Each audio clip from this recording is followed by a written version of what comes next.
Welcome to this episode of Home Built Workshop. Today we're going to make this cool DIY shop air filter.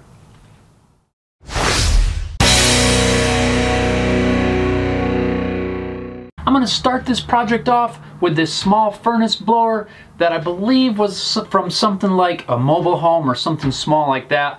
I think it's going to work good. I don't have a very big space, so I don't need something super huge. I'm going to use 1/2-inch plywood for all the pieces for this, mainly because I have that on hand, and also I don't really need anything much stronger than that. It's going to be plenty strong, so now I got to get everything cut. I'll start out by first removing the motor and the blower assembly so that I can go to town with the angle grinder and a cutoff wheel and remove a lot of the unnecessary material.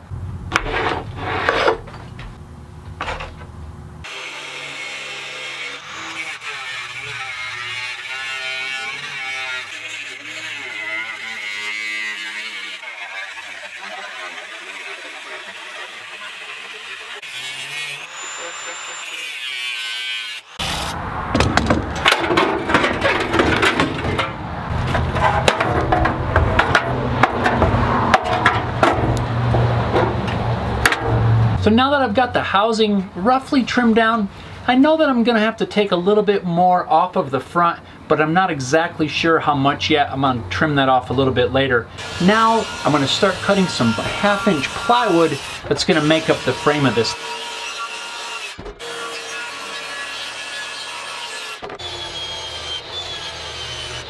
All these thin strips are going to act as cleats as I start assembling this.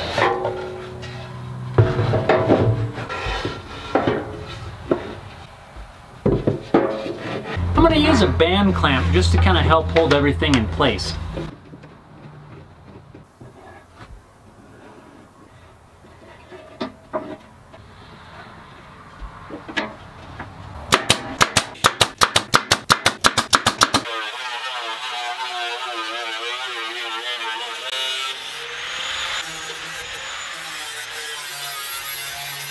Now that I've got that extra material removed, I'm going to mock this up again.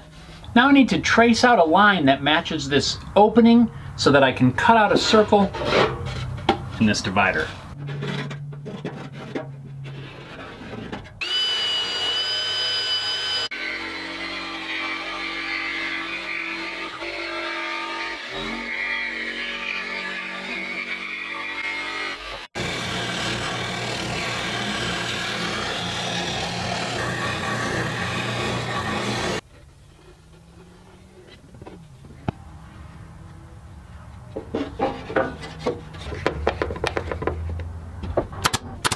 Now I'll cut a couple more pieces that'll begin to enclose the outside.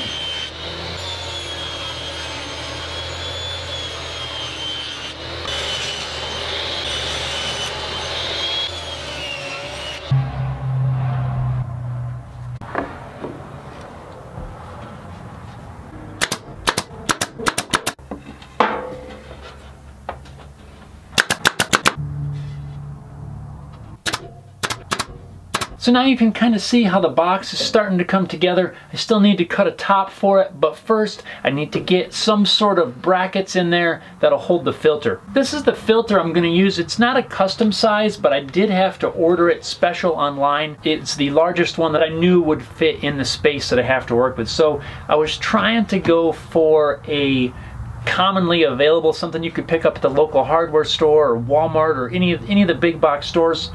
But I just couldn't find one that fit the dimensions that I actually have to work with. I wanted to be able to cover the whole width across here, but it's not quite big enough.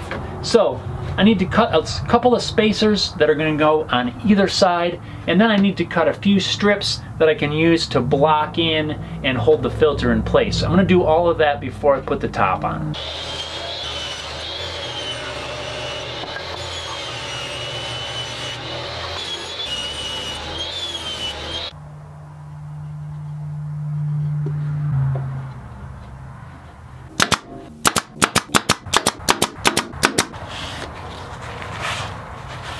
Now I know that that joint may seem kind of weird, kind of an end grain joint on plywood, but it's going to be strong enough because it's going to get reinforced in a little bit from behind. I'm not worried about that joint coming apart.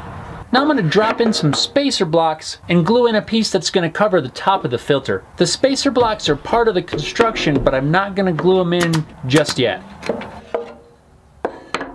Now I have most of the framework together on the side that's going to house the filter. The last thing I need to do before I can enclose everything is to make a door on this side. Now I will need to make the door so it's going to hinge open from this side. To do that I need to cut this piece away so that the whole corner can swing out.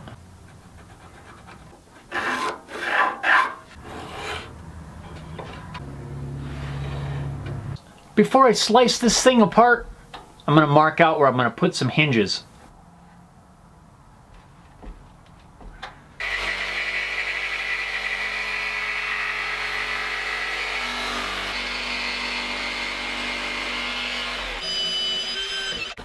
Had to drill a pilot hole so that I could get the blade down in to make this straight cut while still maintaining square corners.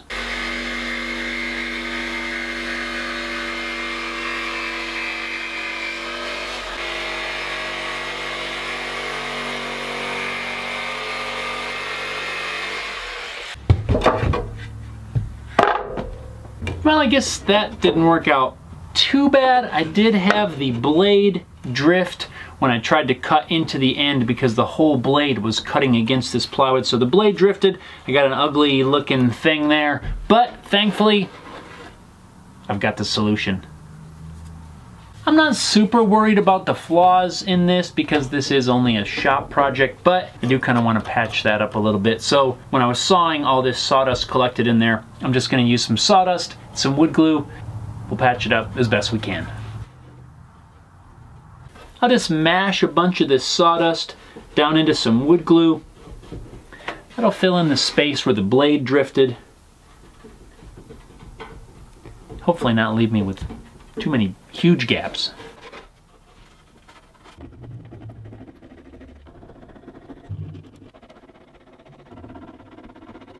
And of course I managed to lose one of the little tiny screws, so I'm gonna have to find another one of those. For now, I'm going with 3.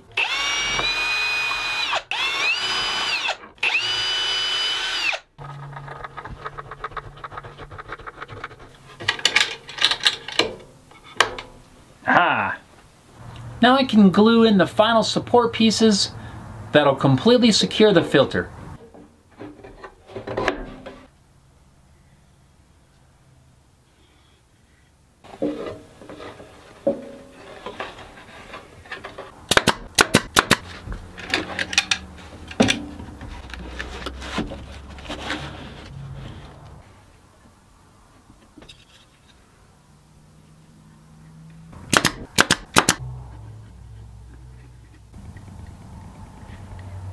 This piece gets set in place and then the door closed on it to glue it to the back of the door in exactly where it needs to go.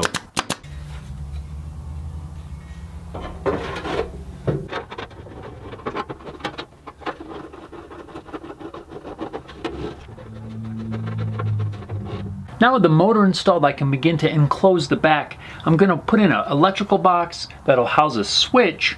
But first, I need to put some sort of a reinforcement strip here so that I can attach the switch box to that. Then I'll cut some panels and start enclosing this. I'm going to leave this open in the back of the motor just to get some air in there. I don't want anything to get too hot, so just give it some open space so that the motor can breathe.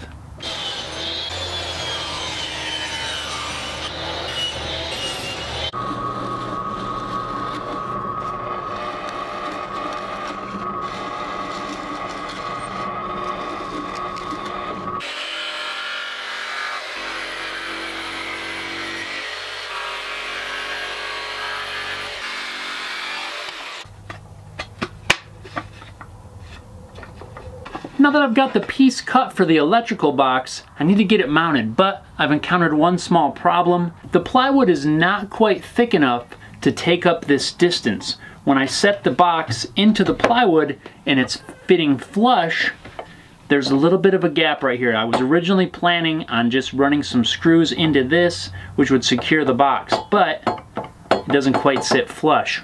My fix for that is going to be to glue this little strip of wood right underneath there to fill that gap.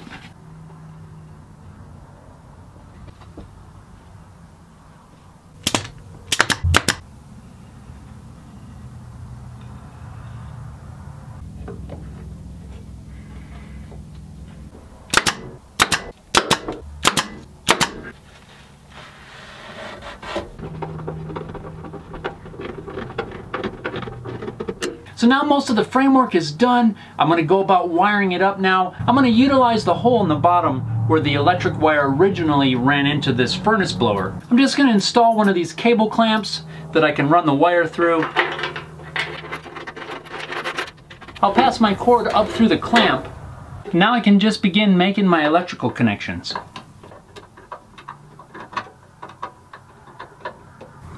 And don't forget to hook up your ground, it's really important.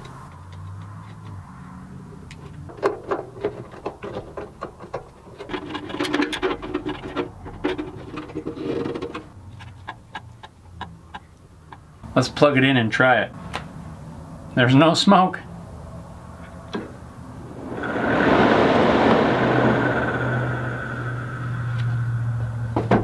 Good.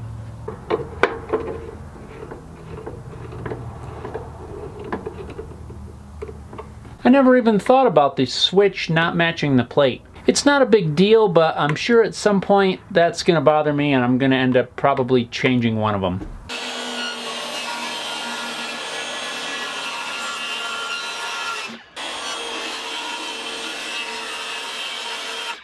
Now it's this last piece that I believe is going to tie everything together. It's going to provide it a lot of rigidity.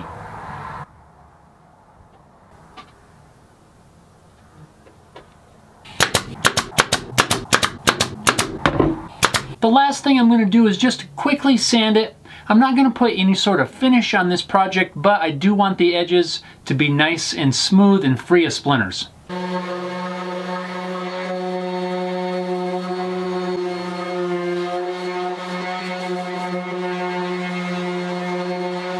Now all that's left to do is to plug this thing in, install the filter, making sure that I have the airflow direction going the correct way.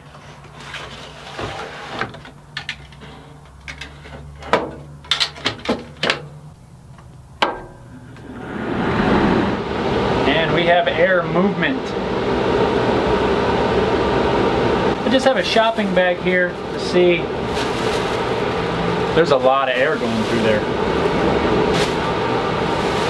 Wow. So that wraps up the build of this DIY homemade shop air filter. I'm pretty happy with the way this thing turned out. I wasn't really sure going into this exactly how this was going to work, so I was kind of going piece by piece and splicing things together basically as I start to see the dimensions come together.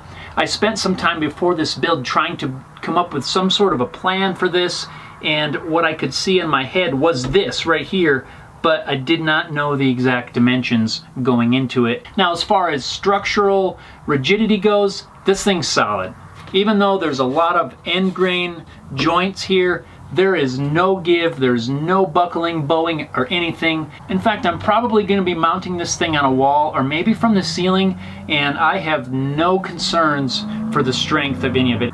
It's not super heavy, and I've got enough bracing internally that's going to help hold everything together and keep it nice and strong. So thanks a lot for stopping by, checking out this project. I hope you enjoyed it. If you did, give the video a big old thumbs up. I really would appreciate it. Don't forget, down below you'll find links to all my social media as well as links to my Patreon account. If you're interested in becoming part of the Patreon family, hit that link down below and head on over and check it out. Along with that Patreon link is also a link to my website where you can head on over there, get some stickers and t-shirts and find some little write-ups on all of the project videos as they go up. So head on over to homebuiltworkshop.com, link down below in the description. So thanks a lot for watching, everybody, and we'll see you next time.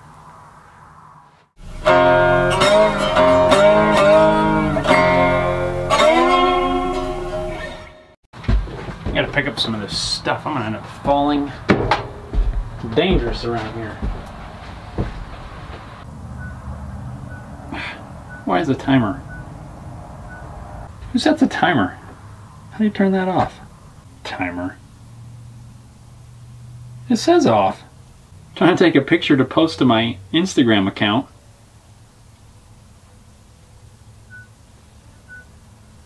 Timer. What's wrong with this crazy thing? I'm always sticking my hand in glue. Dad, there's geese at our pond. I saw them fly over. Really? Nice. Finally, they're back. Yeah, I also about my flying fishing pole. See? Flying fish? Flying. I just made a bunch of these cuts and I didn't have the camera on. Huh. Well, you just missed me. Screw it up. Don't worry. We'll go back and visit that.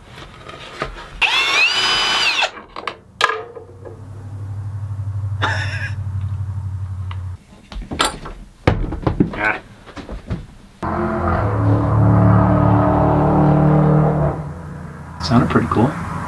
So I hope you enjoyed this video. If you did, you might want to check out some of my other videos, which are linked right here. Also, you can subscribe to my channel as well as my second channel, Inside Home Built Workshop, for some behind the scenes.